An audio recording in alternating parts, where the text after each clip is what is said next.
ಈಗ ಬುಧವಾರ ಪ್ರಮಾಣ ವಚನ ತಗೊಳ್ತಾ ಇದ್ದಾರೆ.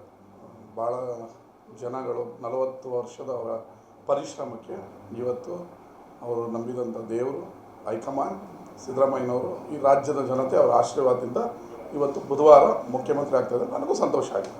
ಭಾಳ ಬ್ಯಾಕ್ ಮಾಡ್ತಾಯಿದ್ದಾರೆ ಅವ್ರ ಪರವಾಗಿ. ಆ ಥರ ಏನಿಲ್ಲ. ನಾನು ಅವತ್ತು ಹೇಳೋದೊಂದೇ ಇವತ್ತು ಹೇಳೋದೊಂದೇ. ನನ್ನ ಕಷ್ಟ ಕಾಲದಲ್ಲಿ ಅವರು ನನ್ನ ಜೊತೆಗೆ ಇದ್ದರು. ಅವ್ರ ಜೊತೆಗೆ ಇರಬೇಕಾಗಿದ್ದು ನನ್ನ ರಾಜ್ಯ ಧರ್ಮ. ಆ ಕಾರಣದಿಂದ ನಾನು ಇದ್ದೆ ಅಂತ ನಾನು ಅವತ್ತು ಬಹಿರಂಗ ಹೇಳಿದ್ದೀನಿ, ಇವತ್ತು ಬಹಿರಂಗ ಹೇಳಿದ್ದೀನಿ. ಮಾನ್ಯ ಮುಖ್ಯಮಂತ್ರಿಗಳಾದಂಥ ಸಿದ್ದರಾಮಯ್ಯನವರು ರಾಜ್ಯದಲ್ಲಿ ದಕ್ಷ ಆಡಳಿತವನ್ನು ಒಂದು ಕಪ್ಪು ಚುಕ್ಕೆ ಇಲ್ಲದೇ ನಡೆಸಿದ್ದಾರೆ.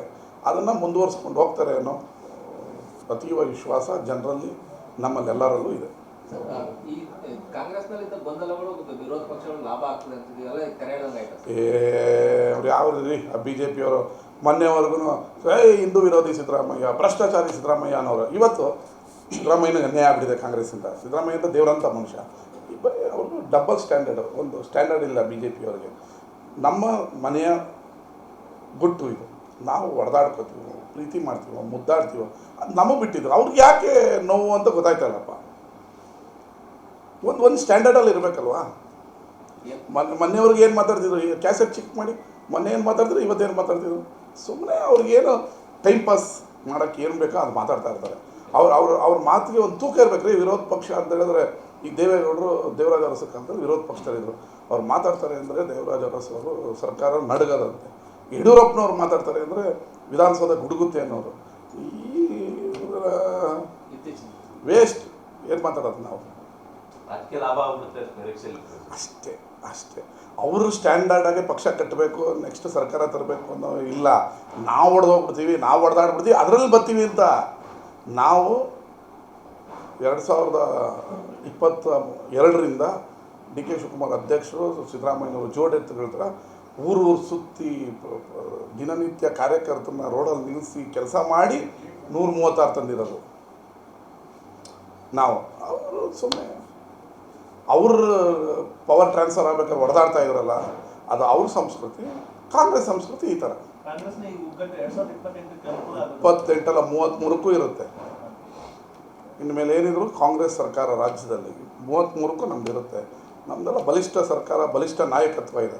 ಅವರು ಏನು ಅಳೋದೇನು, ಒಬ್ಬರು ತೆಗಿಬೇಕಾದ್ರೆ ಒಬ್ಬರು ಹೊಡೆದಾಡೋದೇನು, ಒಬ್ಬರು ಏನು 10 ಜನ ಸೂಟು ಬೂಟ್ ಹಾಕೊಂಡು ಬರೋದೇನು, ನಾನು ಮುಖ್ಯಮಂತ್ರಿ ಆಗಬೇಕು ಅಂತ ನಮ್ದು ಏನಿಲ್ಲ. ಒಂದು line resolution. D K Shivakumar ಅವ್ರನ್ನ CLP ಲೀಡ್ರಾಗಿ ಹಾಕಿ ಎಸ್ ಎಲ್ಲರೂ ಕೈ ಎತ್ತಾರೆ. ಅಲ್ಲಿ ಏನು ಅಯ್ಯೋ ನಾಳೆನೇ ಬಿದ್ದೋಗ್ತೀವಿ ಅನ್ನೋದ್ರ ಅರ್ಥ ಇದೆ. ಗೊತ್ತಲ್ಲ ನಿಮಗೆ, ಎಲ್ಲ ಟಿ ವಿಲೆಲ್ಲ ನೀವೇ ತೋರಿಸಿದಿರಲ್ಲ. ನಾನು ಅವತ್ತು ಹೇಳ್ತಿದ್ದೀನಿ, ಇವತ್ತು ಹೇಳ್ತಾ ಇದ್ದೀನಿ. ಡಿ ಕೆ ಶಿವಕುಮಾರ್ ಆಗಿರೋರು ಮುಖ್ಯಮಂತ್ರಿ ಆಗಿರೋದು ನಾವೆಲ್ಲ ಅಧಿಕಾರಕ್ಕೆ ಬಂದ ಥರ ಕಳೆದ ಸಿದ್ದರಾಮಯ್ಯನವರ 3 ವರ್ಷ ಅವಧಿಯಲ್ಲೂ ಸಾಕಷ್ಟು ಅನುದಾನ ನನ್ನ ಕ್ಷೇತ್ರಕ್ಕೆ ಬಂದಿದೆ.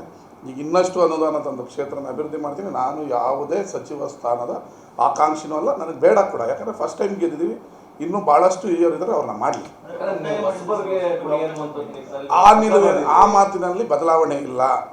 ನಾವೇನು 39 ಜನ ಸೇರಿ ಸೈನ್ ಮಾಡಿ ಡಿ ಕೆ ಶಿವಕುಮಾರ್ ಅವ್ರಿಗೆ ಮತ್ತು ನಮ್ಮ ಸಿದ್ದರಾಮಯ್ಯ ಸಾಹೇಬರು ಕೊಟ್ಟಿದ್ದೀವಿ. 5 ಜನಕ್ಕೆ ಮಂತ್ರಿ ಸ್ಥಾನ ಕೊಡಬೇಕು ಅಂತ.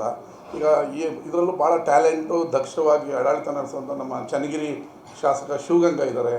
ಭರತ್ ರೆಡ್ಡಿ ಬಳ್ಳಾರಿ ಅಂತ ರಿಪಬ್ಲಿಕನ್ ಬಳ್ಳಾರಿಯನ್ನು ಭೇದಿಸಿ ಒಬ್ಬ 30 ವರ್ಷದ ಯುವಕ MLA ಆಗಿ ಇವತ್ತು ಇಡೀ ರಾಜ್ಯ ನೋಡೋ ಥರ ಕೆಲಸ ಮಾಡ್ತಾಯಿದ್ದಾನೆ. ಭರತ್ ರೆಡ್ಡಿ ಆಗಲಿ, ನಮ್ಮ ಕೋಸ್ಟಲಿಂದ ಅಶೋಕ್ ರೈ ಆಗಲಿ, ಈ ಥರ ಒಂದು 5 ಜನಕ್ಕೆ ದಕ್ಷ ಯಾರು ಇದ್ದಾರೆ ಅವರು ಕೊಡಲಿ. ನನಗಂತೂ ಬೇಡ. ನಾವಿನ್ನೂ ಕೆಲಸ ಮಾಡೋಣ ನಮ್ಮ ಕ್ಷೇತ್ರಕ್ಕೆ ಅನ್ನೋದು ನನ್ನ ಭಾವನೆ.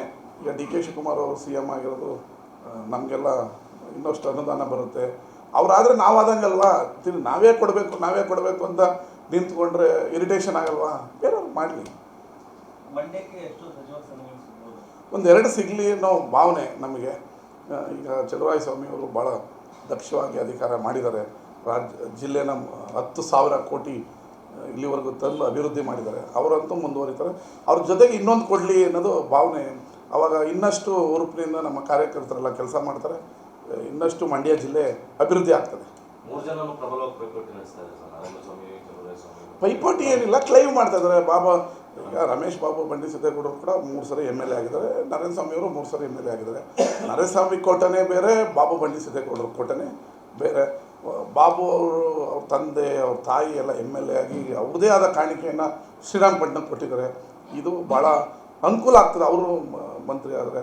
ಈಗ ನರೇಂದ್ರ ಸ್ವಾಮಿಯವರು 1 ಸರಿ ಆಗಿದ್ರು, ಅವ್ರ ಕೋಟನೇ ಬೇರೆ ಇದೆ. ಇವರು ಇನ್ನೊಂದು ಮಂತ್ರಿ ಸ್ಥಾನ ನಮ್ಮ ಜಿಲ್ಲೆ ಕೊಟ್ಟರೆ ಇನ್ನಷ್ಟು ಅಭಿವೃದ್ಧಿ ಆಗ್ತದೆ.